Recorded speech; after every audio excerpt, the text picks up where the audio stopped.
Riya merusak hati dan menyebabkan keterhijaban.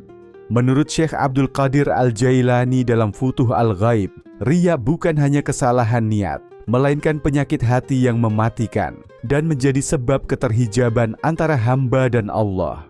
Riya mengeraskan hati, menutup pintu ma'rifah, dan membuat seseorang merasa dekat dengan Allah, padahal sejatinya ia sangat jauh. Ini adalah bentuk ilusi spiritual yang menipu banyak ahli ibadah dan penempuh jalan akhirat.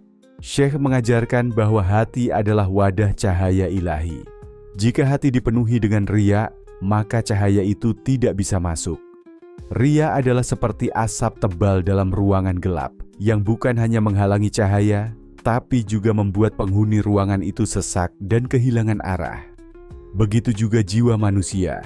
Ketika dihuni oleh keinginan untuk dilihat dan dipuji manusia, maka ia kehilangan arah menuju Allah. Hatinya menjadi tertutup dari pancaran nur ilahi, dan jalan spiritualnya pun menjadi gelap. Allah Subhanahu wa Ta'ala berfirman dalam surah Al-Ma'un ayat 4-7, "Fawailul lil musyallin, alladzina hum an syalatihim sahun, alladzina hum yura'un, wa yamna'unal ma'un." Maka kecelakaanlah bagi orang-orang yang sholat, yaitu orang-orang yang lalai dari sholatnya, yang berbuat riya dan enggan, menolong dengan barang berguna. Ayat ini menunjukkan bahwa orang yang riya dalam ibadahnya, walaupun secara lahir ia sholat, namun ia digolongkan ke dalam golongan yang celaka. Sebab sholatnya kosong dari kehadiran hati dan keikhlasan, bahkan hanya menjadi sarana pencitraan. Ini adalah bentuk dari keterhijaban, di mana ibadah tidak lagi menjadi jembatan menuju Allah, tetapi justru menjadi tembok yang menghalangi perjumpaan dengannya. Nabi Shallallahu Alaihi Wasallam bersabda, "Sesungguhnya yang paling aku takutkan atas kalian adalah syirik kecil." Mereka bertanya, "Apa itu wahai Rasulullah?" Beliau menjawab, "Riya." Allah berfirman pada hari kiamat, "Pergilah kepada orang-orang yang kalian ingin pamerkan di dunia.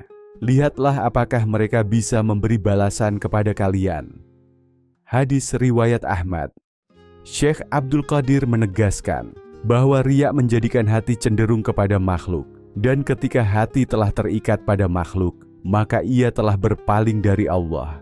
Seorang hamba yang ingin mendapatkan pandangan manusia, pujian mereka, atau kedudukan di hadapan mereka, telah melepaskan cintanya kepada Allah dan menggantinya dengan cinta palsu.